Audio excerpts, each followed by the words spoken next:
Up, Hi, Jay? How's it going? it's going well. And you? I another day, another episode. Okay. This time, we're talking about admissions in undergraduate education, Ivy League schools. The Assistant Attorney General, Eric Drybend, he did an investigation and he concluded that, I quote, Yale, which is an Ivy League school, discriminates based on race in its undergraduate admissions process, and race is the determinative factor in hundreds of admissions decisions each year.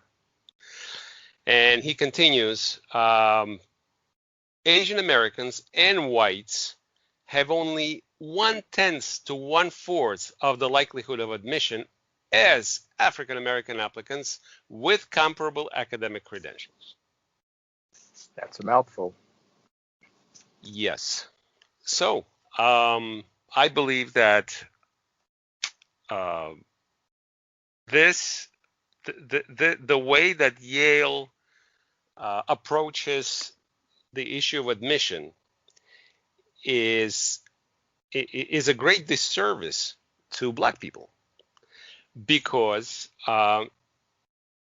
it's going to fire back at them. Um, what I'm saying is once people learn how this admission process works in Ivy League schools, that this is a sham and not really a proper selection of candidates, and it's really mainly based on color of the skin, and it prefers Black people. Then once there is a they interview a Black candidate, they see that he's Black and he has a degree from an Ivy League school, they'll just they're not going to take a chance and hire this candidate. So what do you think of this? Wow. Well, I mean, there's a whole lot of things here.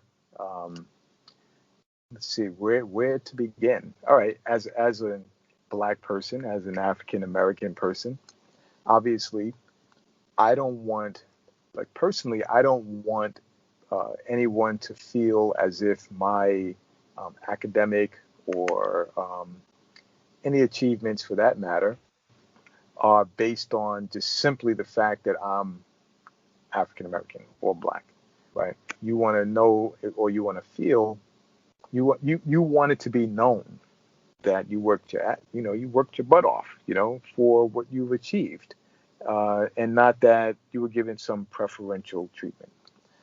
I'll say that one of the issues with um, admissions to um, upper echelon schools, or one of the issues even in terms of just the workplace, right?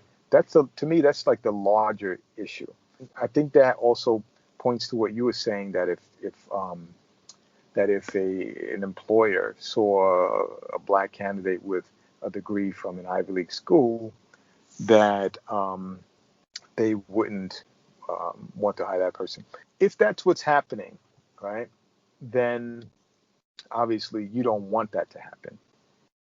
Uh, However, there's a whole bunch of things that you have to look at. I'm quite sure Yale doesn't necessarily agree with these findings. Um, When they ask Yale, president of Yale, about this issue, he basically replied that Yale wants to racially balance its classes. that's actually the definition of affirmative action. Affirmative action wants to redress, right, a lot of historical inequities, right? So now we're moving into affirmative action, which you kind of have to do in order to have this discussion.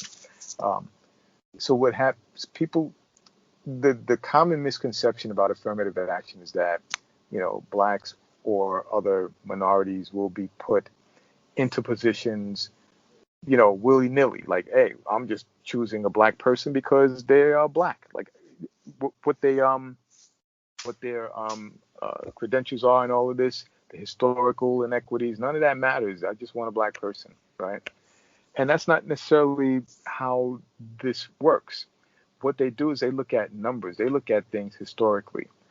Okay, so let's look at Yale, or let's look at any school for that matter. Let's look at their population.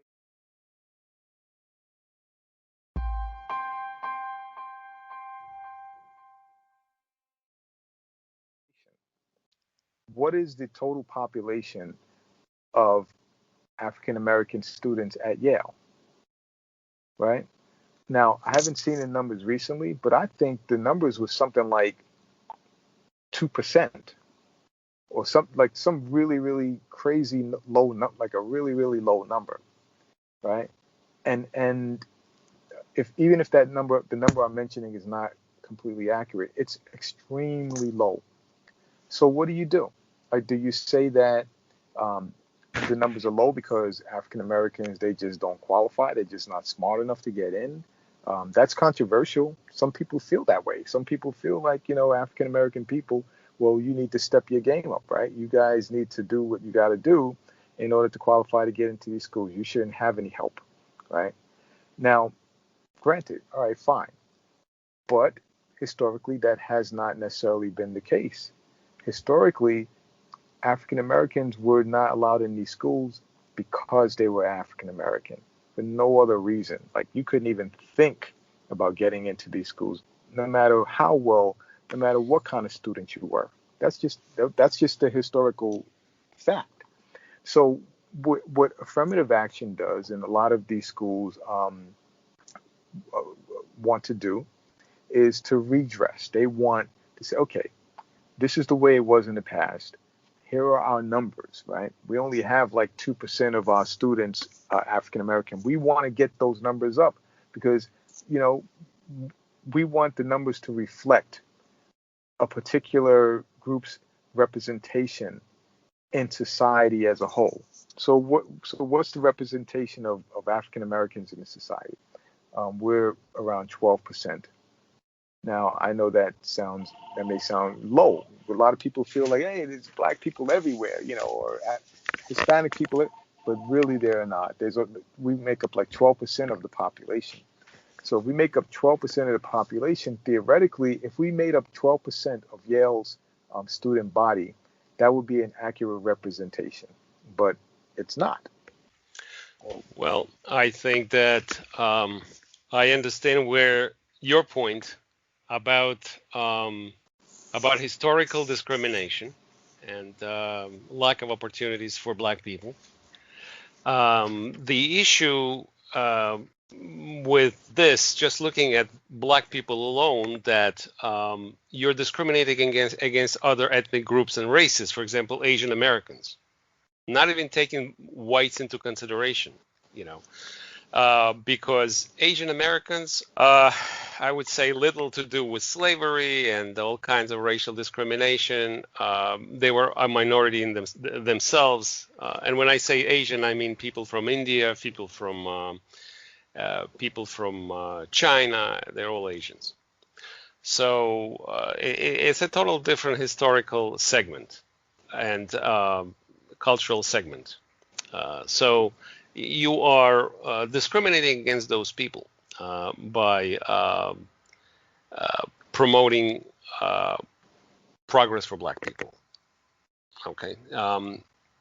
The other thing is, let me talk about. See, the big issue is diversity here. So that's the whole purpose of what Yale is trying to accomplish, and other Ivy League schools are trying to accomplish. So. But the problem is that if you're looking to increase diversity without looking at merit, then it just becomes ridiculous. For example, in professional basketball, so you have tall Black people that are overrepresented. Same thing in professional football, American football. They're overrepresented. So there are other ethnic groups that are underrepresented. For example, the short Mexicans and the short Chinese people. Now, let's just say, okay, there are too few of those ethnic groups, so let's replace the tall Black people of NBA with the short Mexicans and Chinese, and we will racially balance the teams. Now, of course, that is ridiculous. And same thing is happening with school admissions. If you just look, if you don't look at merit, and all you look at is let's racially balance. Okay, there's a 12% black people, so let's just get black people into schools. So if there is no merit, I think it's bad to do that. You could look at it that way. I think it's a little more complex. Um,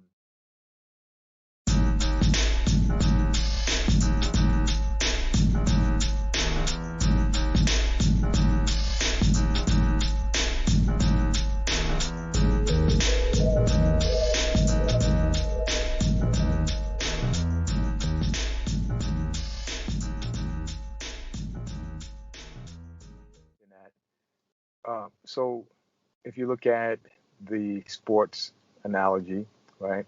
Uh, Basketball is a sport that requires a certain skill level, right?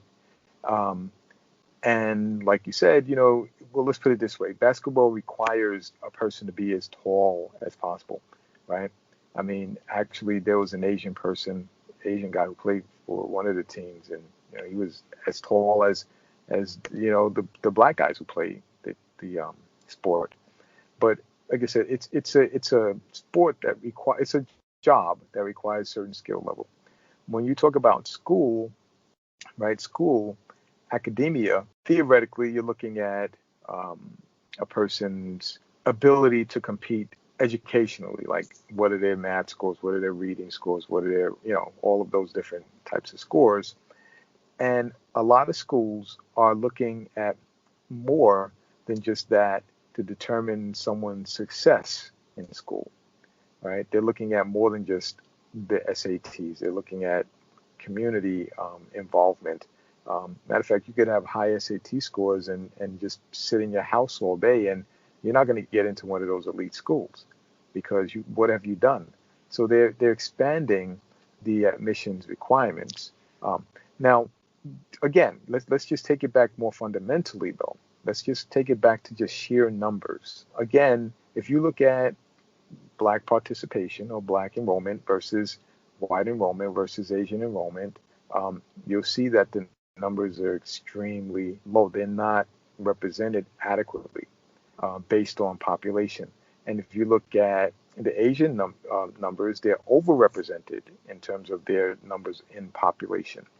I think this is why they were trying to introduce criteria other than just raw like scores, like how well someone did on the SAT. They're looking for higher criteria. But the thing is, they're not substitutable, these criteria. They have to work in addition to, meaning you have a lot of candidates who do very well in SATs. How do you distinguish them? Well, one has one is a community leader in his neighborhood doing something great for his community. Well, he's more qualified. But if you say, okay, he's working, he does something for his community, he participates in his community, but his grades are low, his SATs are low, and sufficiently low. So that person is not a substitute for someone who is academically strong. Okay, I look at it this way. What I would need to do to look at the actual scores, right? Like if let's just say you had two candidates, one Asian, one black, um, and the Asian person scored 10 and the black person scored 8, right? So obviously the Asian person scored higher. And then, so that's one criteria. Then you go into community involvement. The black person has heavy community involvement. The Asian person does not. All right, so that's another criteria. You take all of these different levels, these different criteria, look at them, and then see how the school came to their determination. If based on whatever formula they're using, this person ends up in school and that person doesn't. Yeah, I listen. I could see people being upset about it. Yeah, well, in your example, let's take your example and compare it to the findings of the Assistant Attorney General. Okay. And yes, if the academic is eight to 10, and then you have some other great things that a person is doing, yes, I agree with you. There is a merit to that to that black person. But what the Attorney General is saying, that the Asian Americans and whites have only 1/10 to 1/4 of the likelihood of admission as African American applicants. So this is a huge disparity. But based on what though? Uh, Like applicants when you say with one, okay, I didn't finish. Um, he's saying with comparable academic credentials.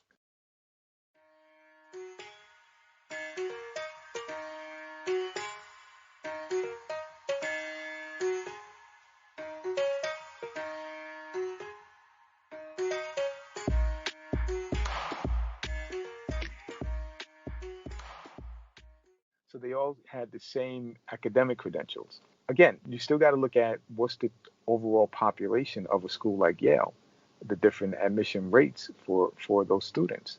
Well, Let's I, just I look at a think it's raw. wrong. No, no, I see where you're going, but I think it's wrong. You cannot look at the results. You have to look at the admission process, because the results could be like a wishful thinking. It's like, yeah, ideally, I wish that, okay, blacks represent 13% of the U.S. population. Ideally, you want to see 13% of blacks in Yale. But that may not be, maybe, and I'm not saying that black people are less smart, but I'm saying maybe for whatever reason, maybe they don't want to do academics as much, as maybe they don't want to study that hard. I don't know what the reason is. But if you look at professional basketball, you see blacks are overrepresented, um, and so, like I said, and other groups are underrepresented. And we're not saying that, let's say a short Mexican is a worse basketball player. We don't know. Maybe it's not the sport they want to get into. Maybe they have other aptitudes. Mexican Americans. We don't know. But for whatever reason, black people. The result is that black people have been very successful in basketball, and so they're overrepresented, You and that's know the fine. And total. that's fine. No, Right. nobody has a problem with that. Well, the total number of basketball players, period, right? Professional basketball players is about like 1,200 people. That's it. So you're talking about people who are like the elite of the elite of the elite of the elite athletic person. Um, so obviously you don't become that because you're black. You become that because you work hard to become one of those 1,200 people who play basketball. I mean, think You of work that hard. number for a second. Well, you work hard, and you also had the abilities. I mean, some people can work hard, to become a composer, great composer. They'll never become one because they don't have the abilities. Right. But I'm saying, like, in terms of the numbers, 1,200 people. One that not even enough to fill, the room, like one of the rooms where we work. 1,200 people. That's it. As opposed to a school like Yale, as opposed to any Ivy League school, you're talking thousands of people. Because one of the greatest basketball players in the world ever was Larry Bird, who's a white guy, right? Let's look at the total student body of a school like Yale. I keep coming back to that, and the admissions rate. If you Googled right now, what's the admissions, the total student body of Yale, right? I don't know, maybe whatever number of thousands of people there are. And what's the percentage of Asian and what's the percentage of black?